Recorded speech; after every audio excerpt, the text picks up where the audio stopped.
Peer production atau pembentukan pasangan itu bisa terjadi ketika radiasi gamma melalui antara inti dan elektron akibat adanya medan kolom inti. Ya, mari kita mulai dengan persamaan total energi, yang mana persamaan total energi ini didapetin dari persamaan Dirac, yang sebenarnya persamaan Dirac itu versi konservasi energi relativistiknya buat kuantum mekanik. Nah, W ini sebenarnya dapat dari mana? Nah, sebenarnya W ini diperoleh sebelumnya dari gelombang de Broglie, yang mana menyatakan kalau misalnya partikel itu punya sifat gelombang. Dari total energi relativistik sederhana, yaitu W sama dengan mc kuadrat, sama momentum linier P sama dengan mv. Nah, total energi relativistik ini itu bisa ditulis m0c kuadrat ditambah T, di mana suku pertamanya itu adalah energi diam dan suku keduanya itu adalah energi kinetik. Nah, dari persamaan 2 dan 3 ini kalau misalnya digabungin, itu bisa kita dapetin persamaan kayak gini.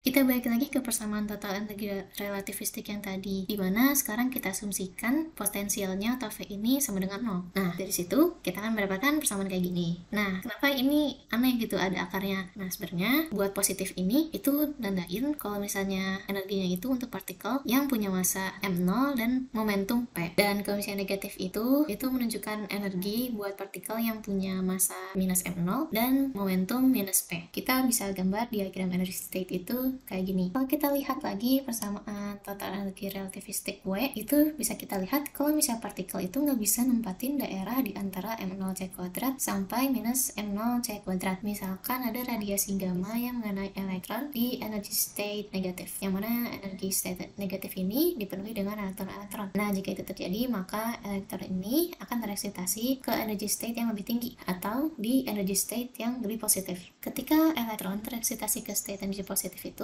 maka akan tercipta Hall, di mana Hall ini punya nilai massa, momentum, dan energi yang nilainya itu negatif dari elektron. Selain itu juga punya energi kinetik sama dengan setengah P kuadrat M0, yang mana partikel ini itu disebutnya positron. Dan di saat yang sama, elektron juga terbentuk di state energi positif dengan energi kinetik TE. Nah, dari proses pembentukan pasangan tersebut diperoleh persamaan energi sama dengan ini, yang mana di ruas kiri itu adalah energi gamma. Terus suku berikutnya TE itu adalah energi kinetik untuk elektron, TP adalah energi kinetik untuk positron, dan 2m0c kuadrat itu adalah energi diam untuk elektron dan positron. Nah, energi gamma ini juga bisa ditulis Hnu. Nah, bisa dilihat dari persamaan ini, kalau misalnya konservasi momentum radiasi gamma itu nggak terpenuhi. Nah, proses ini juga cuma bisa terjadi kalau misalnya radiasi gamma ini ada di antara partikel ketiga. Jadi harus ada partikel ketiganya gitu. Yang mana partikel ketiga itu adalah nukleus. Kenapa nukleus? Karena energi yang diperlukan itu cuma dikit.